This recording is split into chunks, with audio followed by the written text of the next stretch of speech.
Oh, we're live. Morning, everybody. Happy Sunday. Going to be sharing with you a couple of my favorite little de-stressing, anti-monkey mind inner work exercises. They only take a minute or two, if that.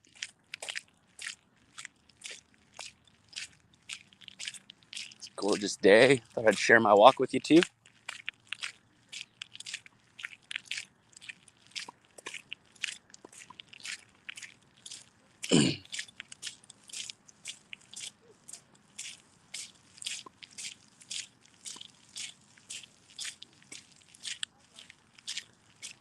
Good morning. I guess we've got someone on. I'm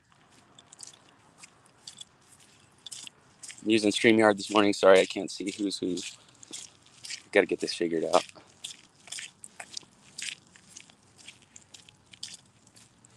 All right, guys. Well, if you're tuning into this later, like I said, I'm going to be sharing with you a couple of my favorite little dismantling exercises. It's part of the process of dismantling the false core. So, as I mentioned in previous lives, the false core is the organizing principle behind a lot of our positive and negative energies in life, our stuck energies, our overexpressed energies, and really a big part of why we resist being our best self.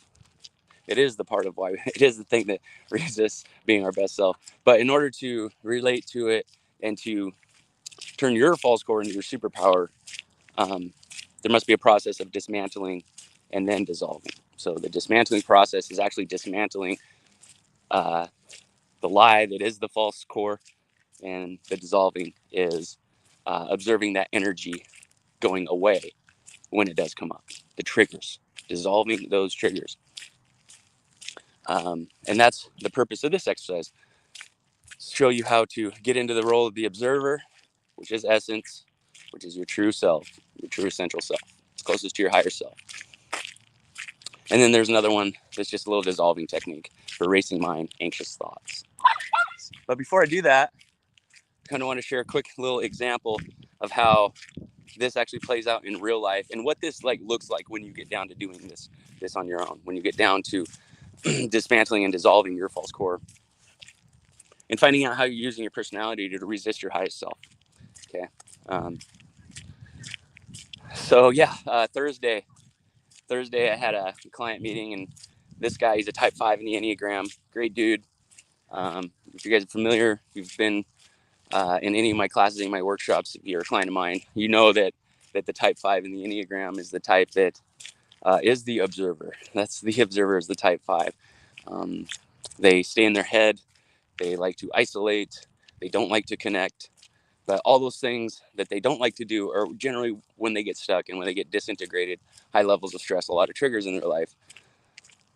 The things that they don't like to do are the things that they actually absolutely need at that time. So it's type 5, very much an introvert, battled depression his whole life. And in fact, he's been off of antidepressants for almost 3 months now. And it's been the first time in about 3 decades that he's been off of antidepressants. So that's an awesome situation he's found himself in. But so we were going through, our meeting, and he's telling me about his week, and he's talking about this anxiety he was creating. And I was like, oh, that's exciting, because typically type 5 experiences depression stuck energy, right? And so now he's got this unbridled energy, which is actually a sign of things moving, right? What's going on there? He's starting to feel things. He's starting to think things, and he's starting to feel things, and he doesn't know what to do with that. He doesn't like to feel. Okay. So that creates more anxiety. But anyway, so instead of him developing this new case of anxiety, right, has depression, anxiety, and not knowing how to source it, he goes to a doctor, maybe goes to a therapist, and maybe they source it, maybe they don't. But here's what we sourced. So he'd been experiencing anxiety. How often? Exactly 2 days per week. Oh, really? Scale of 1 to 10, or scale of 0 to 10. What's the level of your anxiety? It's bouncing between a 4 and an 8. Oh, wow. Just on these 2 days. What's the correlation between these 2 days? These are my days off from work. Oh, okay. Okay, cool. So you're experiencing days off from work. What's the thought going through your mind? So we boil this down to, he has anxiety on his days off because he doesn't know what to do. So there's things that he needs to do and there's things he wants to do for the day. Oh, okay, cool. So we boiled that down to, he's got excitement about the day off, but he's anxious about not knowing what to do with it. Well, why is that even a big deal? Well, if you know the type 5's dilemma, the type 5's dilemma is they never want to feel like they don't know. When they feel like they don't know, they find themselves in a state of chaotic confusion. State of I don't know. They just identified with I don't know. They created an energy and a thought of I don't know what to do. And then they identified with I don't know. Okay, so he found himself in a state of I don't know. Well, in this type 5's world, I don't know equals incompetence, because knowing equals competence. I don't know equals competence or incompetence. What's so bad about incompetence? Incompetence equals rejection. So we got down to his false core, which is I don't know. Biggest fear, rejection. What does this false self do to avoid feeling the false core's effect in this particular gentleman? He displays competence through knowing. He's a scientist. That's his pattern. So literally, not knowing made him create anxiety for the impending shame and guilt that he's going to experience if he doesn't use his day off properly. Okay, so we boiled that down, dismantled it, and then we dissolved it. Period. That's all it was. That's all it was. And that just shows how much more healing he can do with his false core. That's all it is. That's all it is. His false core resisting feeling like he didn't know, because that was impending doom. I don't know equals incompetence. Incompetence equals rejection. Rejection equals I don't know. I am annihilated. I don't exist. But you have to actually break these things down, and you have to actually look at them for what they are, which is deep-seated subconscious bullshit. Okay? All right, so that's how this stuff plays out. And it took about maybe a minute to get down to that. Then once he was aware of what it was, the anxiety dissolves instantly. Okay? So we actually dissolved it by sourcing it. So what I'd like to share with you is a couple exercises that I utilize with myself and my clients. And these are just a couple exercises, one to get you in the observer role, and one to get you to get in touch with the racing thoughts and how to help them dissolve or not impact you or keep you from going from observer to experiencer of those thoughts, fixating on those thoughts. Okay. So preface this with thinking about thoughts as waveforms. Okay. Thoughts come in waves. And then what happens is we say, oh, that's me. This thought comes in, says, you did this, you're stupid. And you're like, oh, that's me, I'm stupid. And then you kind of hang on to that thought form and you ride it, you surf it through, and you create a little bit of a trance state. And well, because you're in that vibration and that energy, guess what you create more of? So that's what we do with thoughts.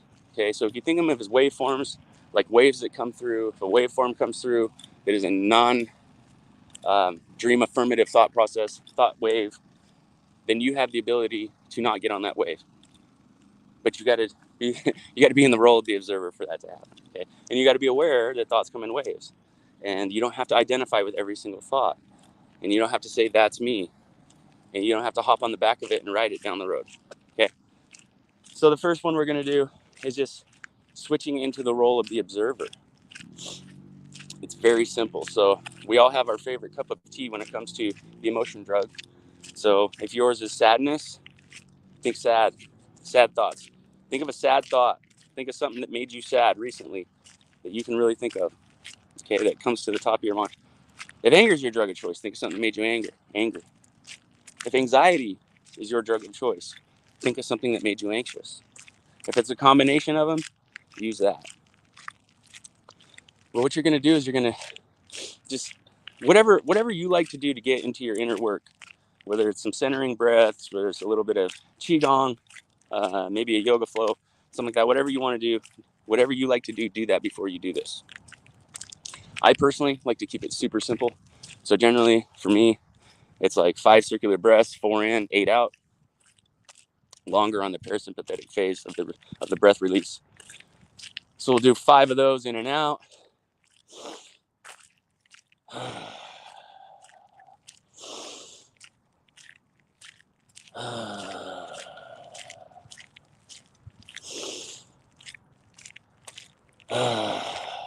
And we'll just do 3 for time's sake. You guys know how to breathe. So you're centered, you're balanced. And I want you to think of that time that created the energy that you resist the most, or that you create the most. Sorry, the energy you use to resist. But this is the energy you create. This is your go-to, your favorite flavor. Is it anger? Is it sadness?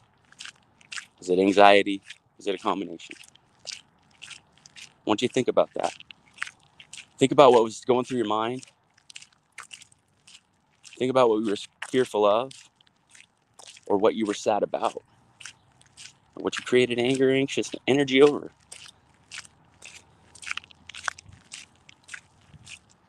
What were the stories you told?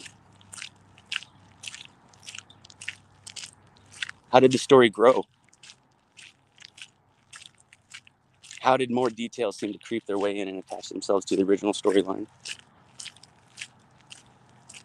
What's happening to your body's energy as further details of the story find their way in? Do you feel constricted? Do you feel free?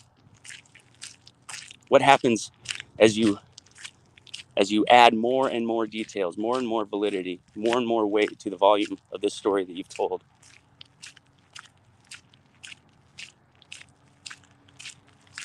Do you as the experiencer feel heavy or light? Do you feel hot or cold? Are you living in your light body or your dark body, your shadow body, as the experiencer of this event, this energy that you created? Notice what all these things feel like as the experiencer.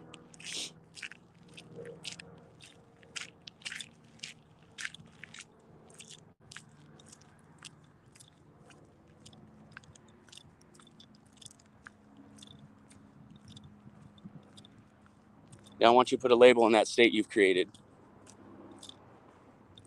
Label it confused. Label it scared. Whatever it is, it ought to feel familiar.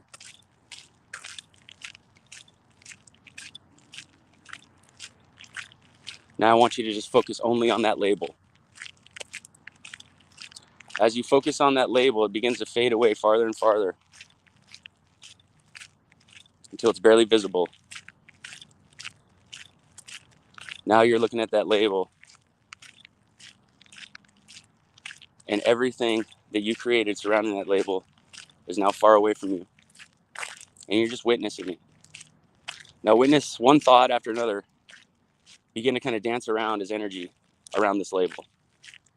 Where that's thought of, I'm unloved, I'm stupid, I don't know, I'm worthless, there's something wrong with me. Just witness those different thought forms just bouncing around. Notice how out of control they are. Notice how they have no intention behind what they're doing with their energy. They're just bouncing around. As you start to witness this energy you've created as just a label around a bunch of wild, chaotic energy, witnessing it from afar as the observer, I want you to tune into the same things you tuned in as the experiencer. What is the weight that you're experiencing right now? Do you feel light or heavy? Are you still as scared, anxious, or angry as you were as the experiencer? What's happening to that energy that you see?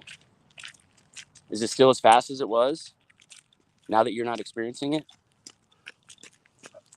Or did the observer effect make an impact on your energy that you see?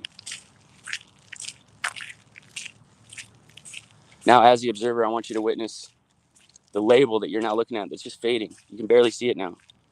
I want you to watch it just disappear. And how much life do those little energy pockets that used to have a label on them, now that they have no label and they have no intention, they have no destination, you as the observer,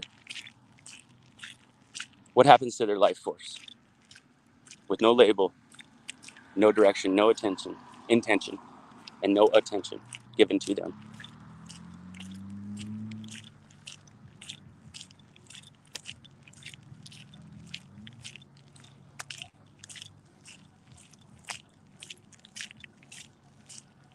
And you can just stay in this state until you watch that energy dissolve.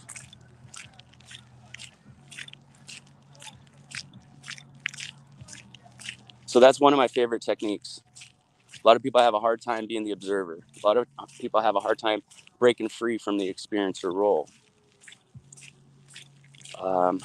It's stuff like this is a big part of what I believe is missing in mainstream Orthodox Christianity. And said I consider myself a follower of Christ, a lover of Christ. But I think too often we deal with God's plan from the realm of the ego and the persona and the personality. And when we're there, we're the experiencer. And when we're the experiencer,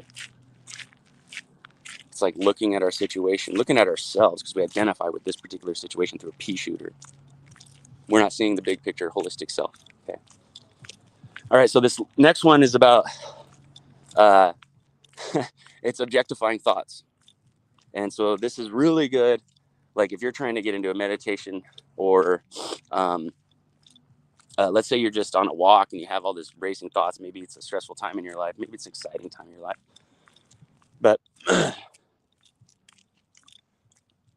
But we all have the monkey mind. We all have the racing thoughts. And that's when our brain gets into like fucking delta brain, maybe even gamma brain, but it's on this high frequency wavelength.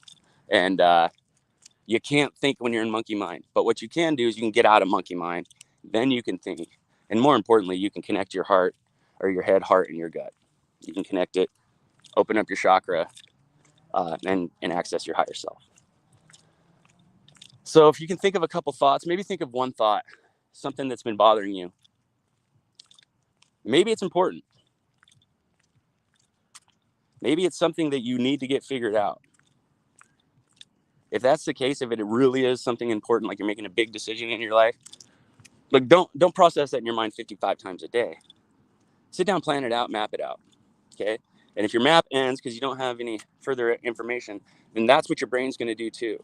Okay. But the beauty of writing a map down, writing a plan down, is you don't have to go to the top of the map and keep fucking iterating out the lack of certainty on the rest of the plan. But you'll do that in your mind. Okay. So it's a very simple exercise. Again, you're going to do your centering practice, whether it's breathing, moving, whatever. And you're going to find that place, centered, calm, balance, essence. And you're going to think of this thought. Bring it up. Now, because thoughts are energy, change that thought, that verbal thought, into an image. That thought, whatever it is, turn it into an image right now, like a football. I like to picture a baseball or a football and kicking them out of my mind or hitting the ball out of my mind. Practice that 10 times real quick. See that 10 times. Racing thought that comes in, objectify it, turn it into an object. Right? Have you ever thought of something? You're like, oh, yeah, and then you forget. That's what you're doing to yourself by doing this. You're breaking that pattern. Okay. So you take that thought, turn it into football, go back to it. If it's still there, you can keep doing this exercise. Keep objectifying it. Okay. So again, that's the dissolving process. The dissolving process is not the solution. It is not the cure. It is not the be all end all. And quite honestly, I think like there's a gap in between like religion and spirituality, because most religions aren't spiritual at all. I'm just saying that. I'm sorry if you disagree. I know there's spiritual people in religion, but religion is not based in spirituality, in large part. The more mystical you get, the more esoteric you get within the beliefs. In my opinion, that's where you stumble across the spiritual element. But that's just my take. But again, so like what I was saying is like we'll use the Bible or we'll use yoga, Buddha. We'll use all these different things to medicate. And so those two exercises are medication. Okay. So that's the dissolving process. The better you get at the dismantling process, which is getting real with what you're creating, the more you'll get the opportunity to face the dark night of the soul. You'll be able to see your shadows. You'll be able to break your shadows down, and you'll be able to get familiar, comfortable, and related to your shadows. And that's the place where we want to get to. Okay, that's where the real growth happens. All right, guys, hope you enjoyed that little share. I hope you enjoyed the little exercises. And again, the dissolving is not the cure. It's the dismantling that makes the dissolving process much more fluid, much easier to accomplish. And the better you are dismantling, or the better you are at that whole process, the less you're going to have to dissolve. So get to dissolve. All right. The stuff never goes away for sure or forever. It's just a part of who we are. It's just the volume that they come up and the frequency that they come up. All right. I hope you guys enjoyed that. Again, we'll be firing off another workshop coming up real soon, within the next month or so. If you want to get in on this, what are the benefits you can incur? Well, if you're like everyone else on the planet, you've got triggers, and your triggers are costing you energy, and they're costing you productivity, and they're costing you happiness in life. Now, if you're not 100% certain that you can source your triggers down to a particular word, a particular phrase, and know exactly how to dismantle it and how to dissolve it, if you're not there yet, then I got to ask yourself, why would you not invest? That's what I'm just saying. Like, why would you not join this? This is like the shit. This is the shit. This is the answer you're missing. I'm not saying that this is the only way to get your healing. This is the only way, to find your state of individuation. But if you don't know these concepts and you're not familiar with them, I will say objectively, you're probably missing out. That's all I'm saying. So, all right, I'm offering this at a steal. If you're interested, DM me. Plastic nasty. DM me. Or you can reach out to me direct, email me, whatever. Looking for 10 to 15 people to share this wonderful information with. If you are currently working with clients, you're a coach of some sort, and you help people with these getting unstuck mental, emotional states, what have you, this would be right up your alley. It's perfect for you. So who am I looking for? I'm not looking for people that where all this stuff is totally foreign to them. So if like the concepts that I'm talking about are completely foreign, like you don't understand the state of essence, state of being, when I start talking ego, soul, persona, like if all that's foreign to you, this isn't probably the class for you right now. Okay, it's for people that have tried everything, that have tried religion, have tried spirituality, tried life coaching, therapy, like the whole 9 yards, and just like there's this deep itch that isn't quite getting scratched. There's this answer, this question that nobody has an answer for. I think this might be right up your alley. So that seems to be, everybody loves this, everybody resonates with this, everybody gets something out of this. But the people that get the huge quantum leaps, that can carry on for years, are the people in that realm, like the more advanced, more familiar with these concepts, those types of people. And quite honestly, that's a win-win, because then they get to go share it with other people, and that's what I'm all about, is sharing this with people. All right, guys, appreciate you for tuning in. Have a happy Sunday. I'll be in California next week. Hopefully be reporting from there, from Oceanside. All right, guys, peace, much love, live well. Oh wait, hold on, we got some comments. Daggum. Who we got? Cheryl's spitting fire in the comments. I keep spreading beautiful changes, Miyagi. I promise, Cheryl. Cheryl affectionately calls me Mr. Miyagi, and I've grown very fond of it. I like it. It's cute. Cheryl says, it's beyond... Over here. Cheryl says, it's beyond what I ever imagined life could be. Walk right up to that trauma, examine it. What power does it hold? It doesn't hold that power. I held on to it. Then you keep exploring and keep seeing all those attached associations. Yes, those trances. They become bubbles floating in the air while I'm grounded. Yeah. And then they pop. Go away. I can now just giggle and think to myself, yep, that's exactly how I would how in a trance I would have let my triggers take over, but not now. I reach up with zero effort and I pop that bubble.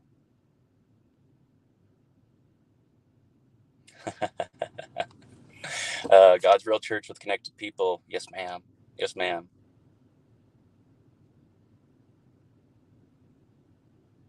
See, Cheryl asked, can we do this at work with one of my appointments?